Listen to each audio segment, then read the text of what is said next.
5 years, I have not gotten ahead, financially in any way.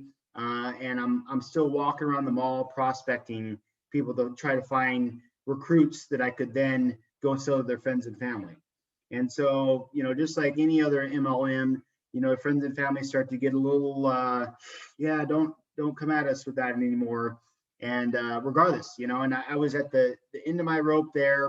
I finally was denied my promotion for a broker the second time in a row, even though, I had the numbers there. They kept kind of moving the carrot on me.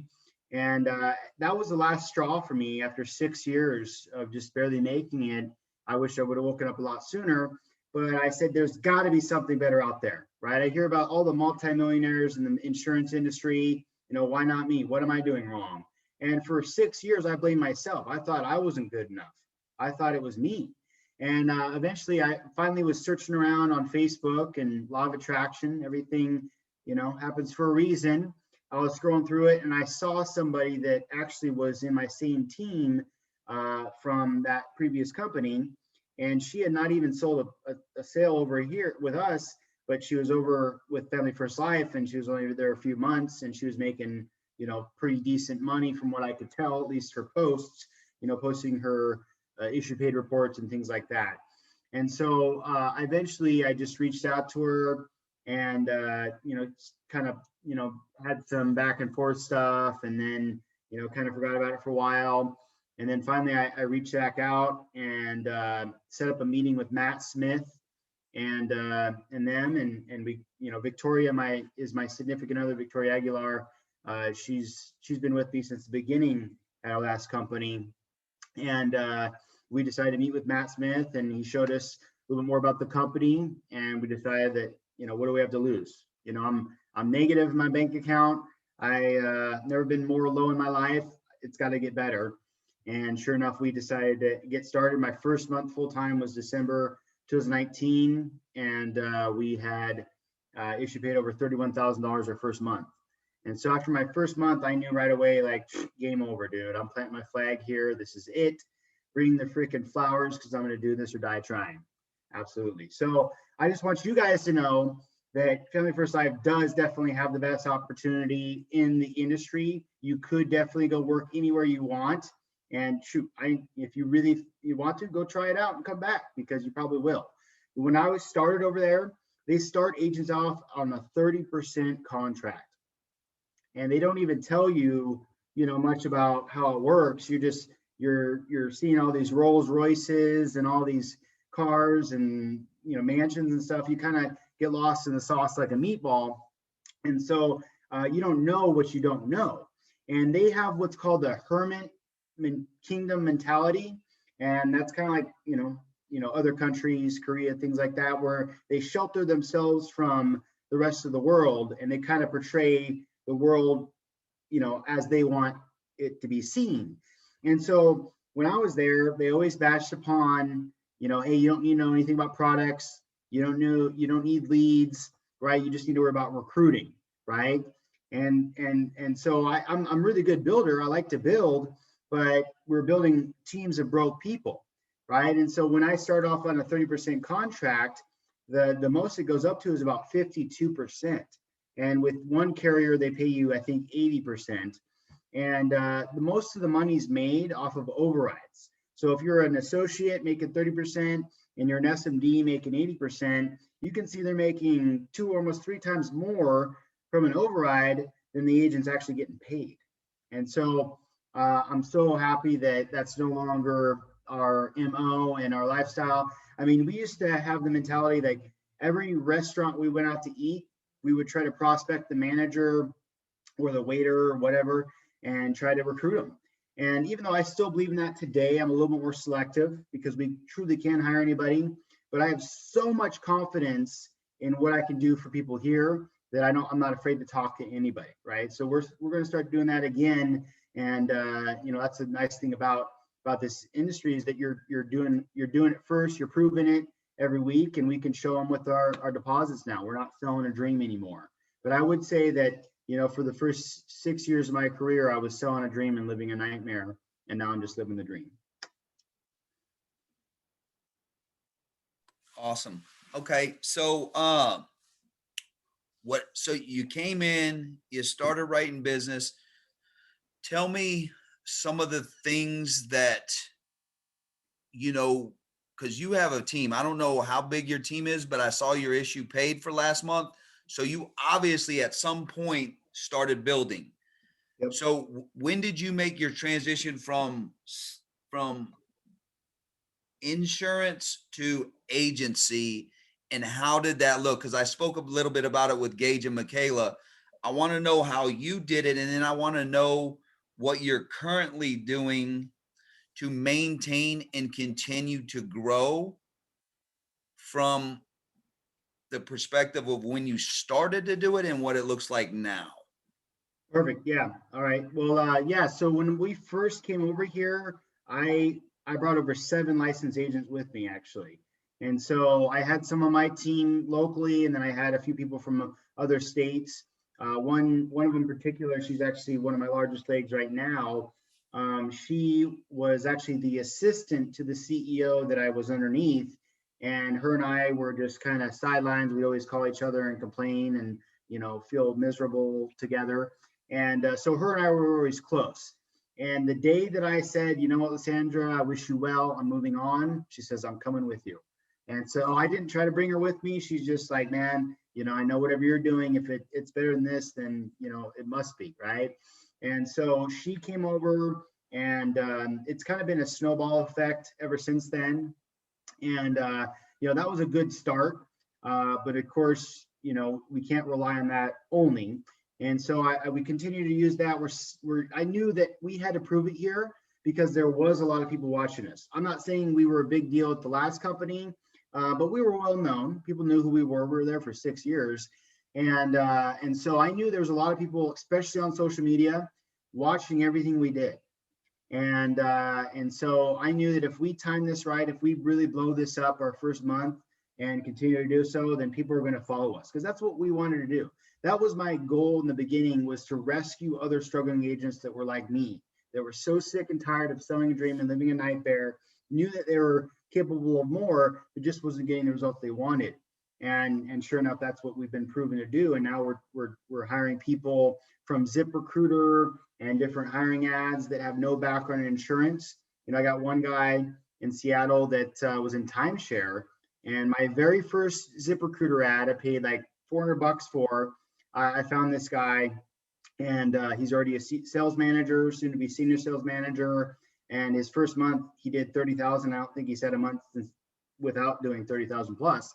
And that's all from ZipRecruiter, right? And what we're doing now is just sharing our results. Like, hey, this is the kind of money we're making. This is how many applications that we're writing every week, and we're just leading by example and showing that to everybody that we hire. And so to kind of answer your question there, what are we continuously doing? I'd say we're being very present on social media. I post several times a day.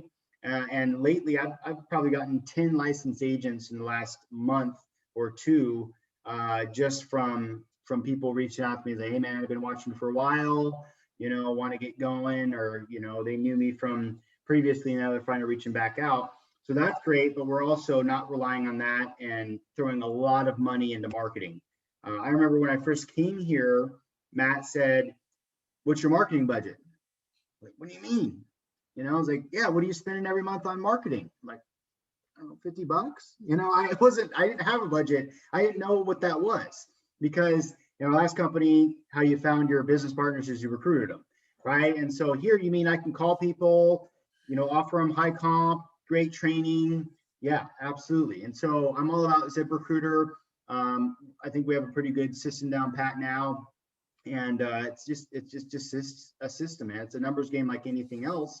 But I know that the more money we throw at it, the better it is. And right now, we're all in a fight for our lives. Remember, this is a temporary sacrifice for a permanent gain. Yeah, we're working 6-7 days a week, but it's not going to be like that forever, right? And so, it feels good to have 100 grand in the bank, right? I've never had that before. But at the same time, I know that it's not going to grow my business. And so now our budget for marketing is, I think almost $5,000. And we want to continue to raise that bar, because, to compete with America and everybody else, they're obviously doing more than that. And so we're constantly just trying to continue to find the edge and do whatever we can to bring more bodies on. Okay. So yeah, I like that because, you know, I had the same thing. The place that I came from, it was the same thing. You know, I was trying to recruit people and knew I was bringing them to a death trap. So once it got to that point, I was done. Yeah. So let me ask this, because there's a lot of new people on here. Sure. If I'm new to the business and I tell you I want to build a team like you, do you have any requirements for your people that they need to do X before they do Y, or do you encourage them right off the bat, right out of the gate, to start recruiting? Because I made the mistake at my old company and I didn't recruit for a long time, and I should have been buying recruits instead of bottles of whiskey back in the day. Yeah. So, you know, what advice do you give a new agent that comes in and says, hey, Marcus, I want to grow a team too. What do I need to do? Perfect. Well, I would say that my saying goes, produce to pay the bills, hire to retire. I don't want to work the rest of my life. I want to build a business. And so you have two options here. You can be a producer, make $300,000, $400,000, $500,000 a year, no problem. But you can also build an agency, build a business that generates you hundreds of thousands and millions of dollars, and you don't have to worry about working the rest of your life, right? And so I'm huge on getting people going right away with building. And so I've done as far, and you guys might want to write this down. It's called tap rooting, and that's TAPROOTING. I don't know if you've heard of it before, but basically that's where you take your new hire and talk to them to get them fired up, you know, show them your results, you know, in other words, sell them the dream. And then you want to find out, you know, who's your top 3 best people that you think would do really good in this business. And if they're on fire, excited, like I was in the beginning, they're going to give me 5, 10, 15, 20 people. And now I'm going to call them for them and say, hey, you know what, listen, Billy is working with us here. You know, he had a lot of great things to say about you. I can't promise you anything, but I think it might make sense for us to sit down and talk a little bit more and see if it's a good fit. And so right there, you know, you're tap rooting that new recruit. And so I have a lot of people that just got licensed, but they have like 5 people in the hopper about ready to get their license, right? Because we weren't going to wait until they're going to get everybody else going, right? So if I find a psycho that wants to get going like me, then I'm going to tap the hell out of them and keep going down that leg and do the same thing for their new hires, right?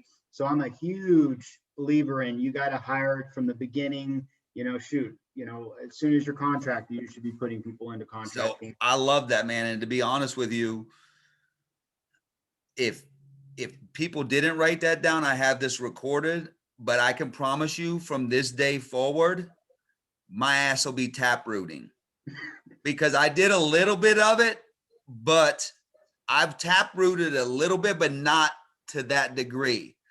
And what I like about that is the side effect of that, what happens is, and you probably know this from your last company, if you have somebody that's in your business and they have somebody else that's in this business, the retention on that person is so much better, and they move at a different speed. And what happens when you put 2 guys like me and you together? I want to beat you. So then you have competition. So you might bring in somebody, you might not be the best recruiter, you might not be the best salesperson, whatever, but you know what? One of your friends might be the next Gage. They might be the next Marcus. And guess what? You win. Everybody wins. So, you know, if you didn't hear that, guys and gals, listen to it again, because if you're on our team, you're probably going to hear it again. I love that, man. So, you know, I feel like I need to cash app you, because you just made me a lot of money. So tell me about when you have a new agent that's about to hit the ground running. Tell me 3 things that you want to make sure that they're on point with prior to hitting their first appointment. Beautiful. Yes, that's very important. So I first and foremost wouldn't be where I'm at today if it wasn't for my significant other, Victoria. She's like I said, we've been in business together from the very beginning for over 7 years now. We just got engaged last year, but she is the reason why, one of the reasons why we're doing so well is because she trains every person on our team, whether they're direct to us or not, on a phone orientation where she literally spends an hour, hour and a half, 2 hours with people on a one-on-one Oh, basis and bless her just, heart. yeah, right, I know. And she goes through objection, she goes through scripting, she goes through different lead types, and so we kind of give them a crash course with that. We call it phone orientation. And then I personally host an in-home training where I show them exactly what I'm doing from the minute I walk in the home to the minute I leave and I grab a selfie with them.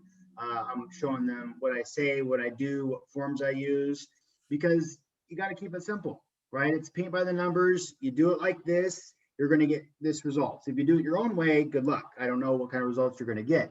And so that's something that I always make sure people know in the beginning, like you're not buying leads or anything like that until you go through these classes, and most people have no problem with that at all. I also encourage people to write warm market business if they have it. If their lead budget's tight, then try to do a policy upgrade or anything like that. And that's a really good way for new agents to get enough capital that they can invest into this business. So when you have that new agent and they go out and they come in broke, let's be honest, a lot of people that get into this business, they're not sitting on bankrolls. Right. So when they spend that first $400, it hurts. Yeah. But what do you advise to them when they go out and they write 2,500? What do you tell them that they need to do with that first 2,500, knowing that they have rent, bills, etc., but also knowing if they don't have any more hot dogs to put in the hot dog stand, they're not going to make any more money. So Right. what do you tell your guys or gals what they need to reinvest based on their business model, your business, what you've seen that has worked for you and your people? Yeah, it's a good question. So our MO is always act like it's not yours, right? That's not your money. That's a business loan, right? Until you have 20 G's in your account, don't worry about buying anything frivolous. Yeah, pay the minimum on your bills, but I'd say throw everything back into your leads, at least in the beginning.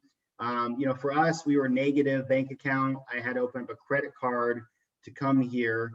And that was hard for me, right? But we ended up doing it. And even though I wanted to pay off my credit cards, I didn't touch it until I at least had, I think, 25 grand in my bank account. And I said, okay, now I can pay off my cards.